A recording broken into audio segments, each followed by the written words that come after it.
Hello students, कैसे हैं आप सब। आज हम पढ़ेंगे मुहावरे एवं लोकोक्तियाँ। सबसे पहले मैं आपको बताऊंगी मुहावरे क्या होते हैं, मुहावरा कहते किसको हैं।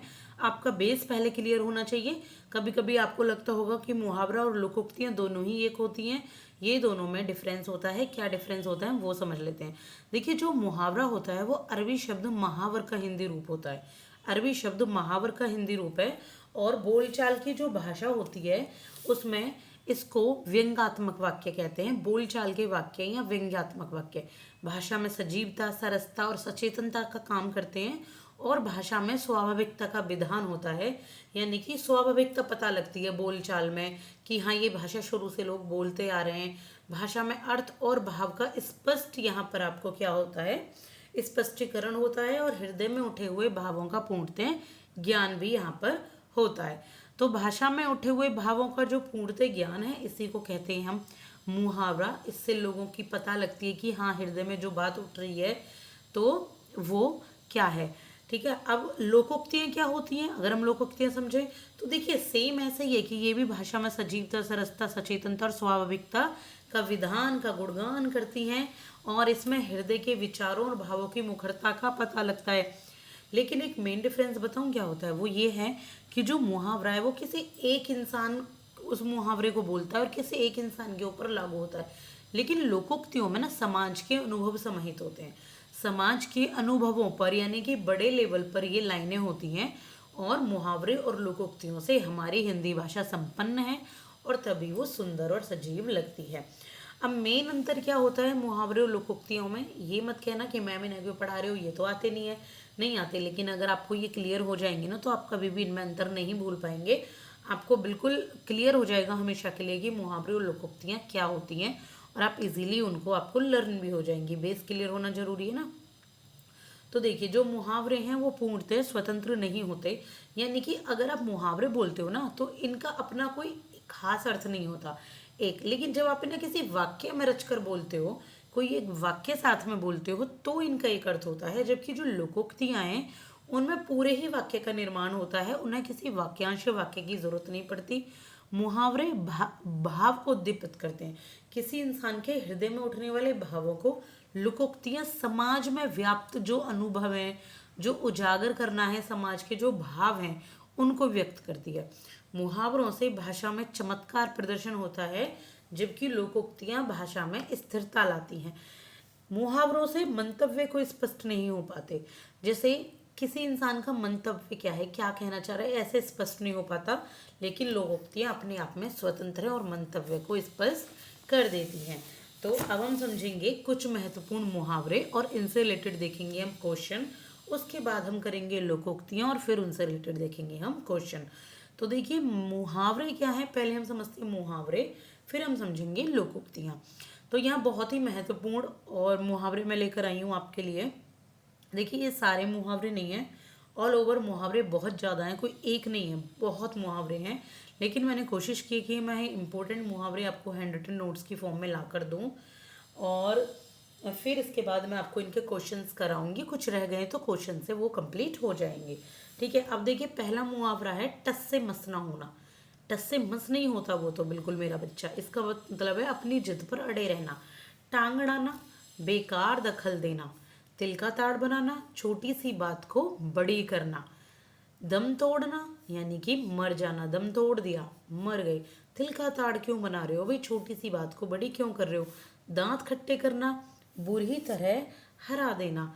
दुम दबाकर भाग जाना यानी कि डर कर भाग जाना। दाल में कुछ काला होना का क्या मतलब है, संदेह की बात होना। देखिए, आप इस तरीके की नोट्स खुद भी बना सकते हैं। आप एक बार चाहें तो ये देखकर नोट्स बना लें, अगर आपके पास कोई बुक है एक बार पढ़ते चलें।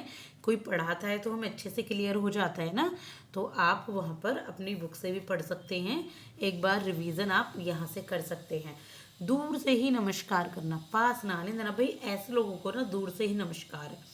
दो टूक जवाब देना यानी कि साफ मना कर देना। आंखें नीची होना यानी कि लज्जित होना। आंखें नीची कर दी मेरी, मेरी आंखें नीची हो गई, इस तरीके से बोलते हैं ना लज्जित होने के लिए। धूल में मिला देना, नष्ट भ्रष्ट कर देना। धूल में मिला दिया, मिट्टी में मिला दिया, नष्ट भ्रष्ट कर दिया। आकाश पाताल एक कर देना, कोई प्रयत्न बाकी ना रखना। आकाश पाताल कहते हैं ना, तुम परीक्षा की तैयारी ऐसे करो कि जैसे कि आकाश पाताल एक हो जाए। मैंने इतनी अच्छी तैयारी करी कि आकाश पाताल एक हो गए। काया पलट होना, रूप बदल जाना, काया पलट हो गई बिल्कुल हमारे घर की। तो खून का प्यासा होना, जानी दुश्मन होना, जान हथेली पर रखना, मरने की परवाह ना करना। नाक भौं सकोड़ना का क्या मतलब है? घृणा व्यक्त करना। नाक भौं सकोड़ रहा है वो तो।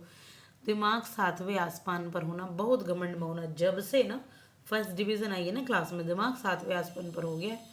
धरती पर पाँव न पड़ना, बहुत खुश होना। धरती पर पाँव नहीं पड़ रहे मेरे, बहुत खुश हूँ मैं। नाक रगड़ना, दीनता दिखाते हुए विनती करना। कहते हैं ना, नाक रगड़ दी लड़की वालों ने तो लड़के वालों के आगे, ऐसे बोलते हैं ना, लड़के वालों ने लड़की वालों के आगे नाक रगड़ दी। यानी कि क्या करना, छोटी सी यहाँ पर आपका है दीनता दिखाते हुए विनती करना। तलवार की धार पर चलना, अत्यंत कठिन व जोखिम वाला काम करना। जले पर नमक छिड़कना का मतलब है कष्ट में और कष्ट देना। भाई जले पर नमक क्यों छिड़क रहे हो, एक तो वैसे परेशान है, ऊपर से और कष्ट दे रहे हो। पानी पानी होना, बेहद लज्जित होना। पहाड़ टूट पड़ना का क्या मतलब है? कोई बहुत बड़ी आफत आना। मुंह तोड़ जवाब देना का, निरुत्तर कर देना। राई से पर्वत करना, यानी कि छोटी सी बात को बड़ा करना। लोहे के चने चबाना, यानी कि अत्यंत कठिन कार्य करना। शेर के दांत गिनना, अत्यंत साहस का कार्य करना। अकल का दुश्मन, बिल्कुल अकल के दुश्मन हो, यानी कि एकदम मूर्ख। आँच न आने देना, तनिक भी क्षति ना पहुंचाना। ईद का चांद होना, दर्शन दुर्लभ होना। तो ये क्या है बताइए? ये हैं आपके मुहावरे। क्या है? मुहावरे। इसके बाद क्या हम पढ़ेंगे? इसके बाद हम पढ़ेंगे लोकोक्तियाँ। क्या पढ़ेंगे? लोकोक्तियाँ। तो बताइए इसी में कंटिन्यू की जाए या नेक्स्ट वीडियो में करे जाए? तो चलो, मैंने एक बात बताई थी ना कि लोकोक्तियाँ और मुहावरे दोनों में कुछ डिफरेंस है। तो देखिए यही ये डिफरेंस आपको देखने को मिल जाएगा। उल्टा चोर कोतवाल को डांटे, ये एक पर नहीं है, ये हमारे पूरे समाज के भावों को प्रकट करती है। यानी कि दोषी निर्दोष को दोषी बताए। ये लोकोक्तियाँ इस तरीके की ना बहुत लोकल लैंग्वेज में होती हैं। गेहूं के साथ घुन पिस जाता है, कहते हैं ना, गेहूं के साथ घुन भी पिसता है। दोषी के साथ निर्दोष भी मारा जाता है। थोथा चना बाजे घना, यानी कि निकम्मा व्यक्ति बढ़ा चढ़ाकर बात करे। बिना सेवा मेवा नहीं, बिना परिश्रम मेवा नहीं मिलनी, फल नहीं मिलना उसका। जिसकी लाठी उसकी भैंस, शक्ति के सामने सब झुकते हैं। इसका मतलब यही है। अंधों में काना राजा, मूर्खों में थोड़ा सा समझदार कोई इंसान हो तो उसको कहते हैं अंधों में काना राजा। काला अक्षर भैंस बराबर, बिल्कुल अनपढ़ होना। ऊंची दुकान फीके पकवान, नाम बड़े और दर्शन छोटे। इस ये भी देखो एक तरीके से नाम बड़े दर्शन छोटे भी लोकोक्ति है। इसका जो अर्थ है ऊंची दुकान फीके पकवान का, बल्कि क्या है, आपका नाम तो बहुत है लेकिन आप जो माल दे रहे हो, जो आप काम कर रहे हो, वो आपके छोटे, बस नाम ही नाम है। अकेला चना भाड़ नहीं फोड़ता, कठिन काम अकेले वश में नहीं किए जा सकते। दूर के ढोल सुहावने का क्या है? दूर की वस्तुएं अच्छी दिखती हैं। खोदा पहाड़ निकली चुईया का क्या मतलब है? परिश्रम बहुत करते हैं लेकिन लाभ कम मिलता है। आ बैल मुझे मार, जानबूझकर झगड़ा मोल ले लेना। सांच को आँच कहा, यानी कि सच्चे रास्तों पर डर नहीं। बंदर क्या जाने अदरक का स्वाद, मूर्ख व्यक्ति गुणों को नहीं पहचानता। पांचों उंगलियां बराबर नहीं होती, यानी कि सभी एक से नहीं होते। ताली एक हाथ से नहीं बजती, यानी कि झगड़े में दोनों पक्षों का ही दोष होता है। कहते हैं ना, ये तो मोस्टली सभी यूज करते हैं, ताली एक हाथ से नहीं बजती भाई, पांच उंगलियां बराबर नहीं होती। ये ना यूनिवर्सल एक जनरलिज्म होता है, ये यूनिवर्सल बातें होती हैं जो सब पर लागू होती हैं, ठीक है, जनरल। तो ये है लोकोक्तियाँ और मुहावरे हम कर चुके हैं। आप इस तरीके के नोट्स भी बना सकते हैं अपने चाहें तो। और अगर आपको वीडियो पसंद आएगी तो प्लीज़ लाइक एंड सब्सक्राइब। देख सकते हैं आप, मेरी सब्सक्राइबर इस टाइम बहुत ही कम है। क्यों? क्योंकि मैं ओरिजिनल ही मेरे सब्सक्राइबर हैं और ओरिजिनल ही मैं पढ़ा रही हूँ। यहाँ पर मैं आपको थंबनेल में कुछ और दिखा दूँ, होता अंदर वीडियो में कुछ नहीं है, तो ऐसा नहीं है। जैसा थंबनेल है वैसी ही वीडियो है। तो प्लीज़ यहाँ आप ओरिजिनलिटी समझें, प्रैक्टिकलिटी समझें और चैनल को सब्सक्राइब जरूर करें। आपको डेली ही बेसिस पर, चाहे आप किसी भी एग्ज़ाम की तैयारी कर रहे हैं, गवर्नमेंट की, यूजीसी नेट की, एच टेट की, सी टेट की, डीएसएसबी की, या फिर आप कोई भी यूपीएससी सिविल सर्विसेज पीसीएस की तैयारी कर रहे हैं, यहाँ आपको एक जनरल वे में सभी एग्जाम्स के लिए पढ़ाया जाएगा, चाहे एसएससी बैंकिंग किसी की भी हो। तो अगर आपका हिंदी से रिलेटेड कोई भी एग्ज़ाम है तो आप इन्हें पढ़ें। और इसी तरह पॉलिटी की और इकोनॉमी की, ज्योग्राफी की भी प्लेलिस्ट अवेलेबल है, आप उन्हें भी जाकर देख सकते हैं। Thank you so much.